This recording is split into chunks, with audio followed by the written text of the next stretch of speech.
Mas falemos em concreto de Condeixa.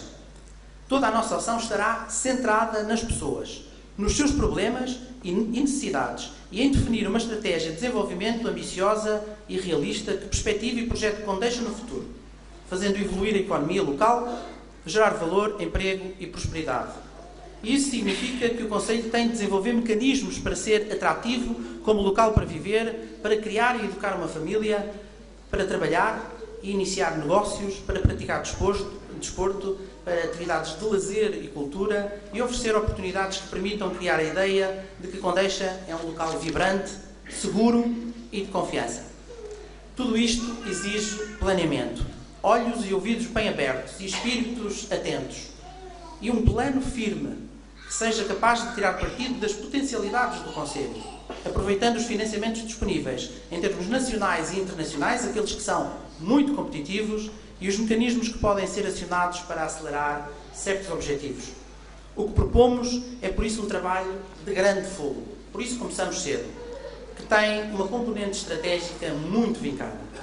Dinamizar a economia local não se limita a atrair empresas e negócios. Isso é importante e é decisivo, mas não é suficiente. E pode até ser contraproducente se não tiver um objetivo de médio e longo prazo em mente. Na verdade, as empresas industriais ou comerciais, eu sei isso muito bem, trabalhei durante muito tempo num parque de ciência e tecnologia, têm de se sentir bem num determinado local, percebendo que esse local é o local certo para desenvolver o seu negócio. E essa aposta tem que ser uma aposta segura. Isso significa que reconhecem que as entidades de governo do Conselho fizeram o trabalho de casa. Isto é, identificaram as suas potencialidades e mais-valias, perceberam com realismo as suas fragilidades, sabem com exatidão os recursos financeiros, técnicos e naturais que têm e que podem reunir e ser usados para atrair, criar, manter negócios com sucesso. E isso tem de ser muito evidente. Se não for, as empresas não são atraídas. Mas significa também a percepção clara de que pode ser desenvolvido tirando partido dos recursos endógenos para gerar produtos, serviços e marcas que sejam suporte económico do Conselho, mas também a imagem do seu dinamismo, pragmatismo e realismo. É muito importante que se perceba que Condeixa sabe bem aquilo que é, aquilo que pode vir a ser, onde se posiciona e que se perceba que se organizou para tirar o máximo partido das suas potencialidades e para se diferenciar relativamente às comunidades vizinhas, com as quais quer gerar sinergias que potenciem toda uma região. Colocar o foco na economia local será, por isso, uma aposta firme do próximo governo de Condeixa. Aliás, o sucesso dessa dinamização, que implica uma diferenciação e uma forte rede de parcerias, é um objetivo que deveria ser perseguido por um país pequeno e periférico como Portugal. Esse deveria ter sido o grande objetivo de todos os programas comunitários de apoio.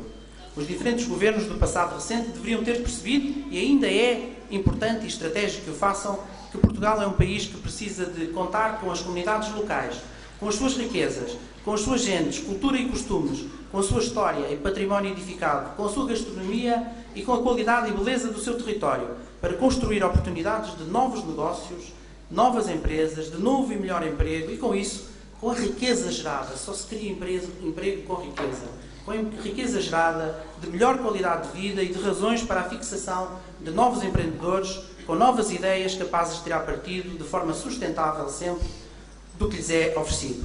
O cerne de tudo isto é a organização do Conselho em formas de governo mais eficientes, descentralizadas, realistas, envolvidas com a comunidade e que justamente incentivem os seus habitantes a arregaçar as mangas e dar o melhor do seu tempo e empenho pelo sucesso da sua comunidade. Nada disto se faz sem equipas fortes e competentes. Em Portugal, infelizmente, personalizam-se demais as coisas e há uma irritante prática de colocar o foco nas pessoas que estão no topo da hierarquia, valorizando-as em excesso, assumindo como verdadeiras certas ideias autoritárias. E isso é uma pena, porque esta é uma prática que está totalmente errada e afastada da realidade das coisas, o que talvez explique a situação em que vivemos em Condeixa e até no país. As lideranças de sucesso são aquelas que implementam e conduzem políticas que incentivam os membros de uma organização a dedicar o melhor do seu tempo e esforço nas ações coordenadas para objetivos comuns, os quais são necessariamente coletivos.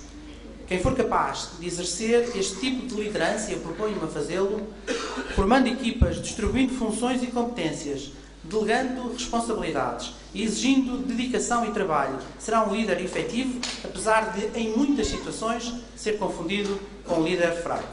Confundimos muito frequentemente o papel de mandar e liderar com o abuso de poder e com o autoritarismo que talvez esteja na base dos fracos resultados de muitas das nossas organizações públicas e explica a sensação que todos temos de que progredimos muito pouco como país e como povo, apesar do imenso tempo e do dinheiro gastos.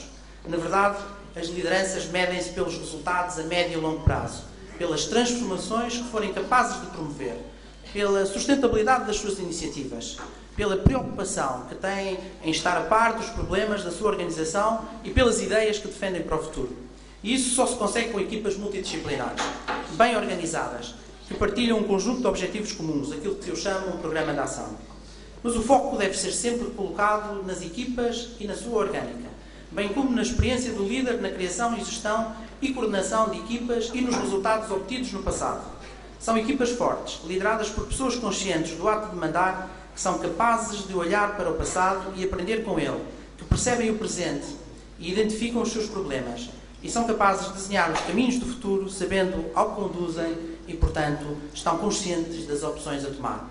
O que vejo na vida pública e na forma como está organizado o Estado é muito distinto do que acabei de enunciar. A competência é muitas vezes substituída ou desmerecida, colocando a primazia em critérios de filiação partidária, orientação política e afinidade ou amizade pessoal. A capacidade de trabalhar em equipa, os conhecimentos específicos e a capacidade de organização e de gestão do tempo, tão essenciais em organizações modernas, são desprezadas e menorizadas, não constituindo como deviam pontos essenciais da ponderação dos líderes ou de candidatos a líderes. A experiência em funções, as redes de contacto criadas e as sinergias desenvolvidas não são, geralmente, valorizadas, perdendo-se por incompetência e irresponsabilidade de quem as devia acarinhar como fatores essenciais do sucesso. Em consequência, passamos a vida a inventar a roda sem perceber que o futuro se constrói sobre bases sólidas, tendo a capacidade de ver o que de positivo se fez no passado, mas também a coragem, a inteligência e a responsabilidade de o valorizar como forma de potenciar o futuro. Tudo isto que vos disse justifica as opções assumidas na constituição das equipas propostas por esta candidatura.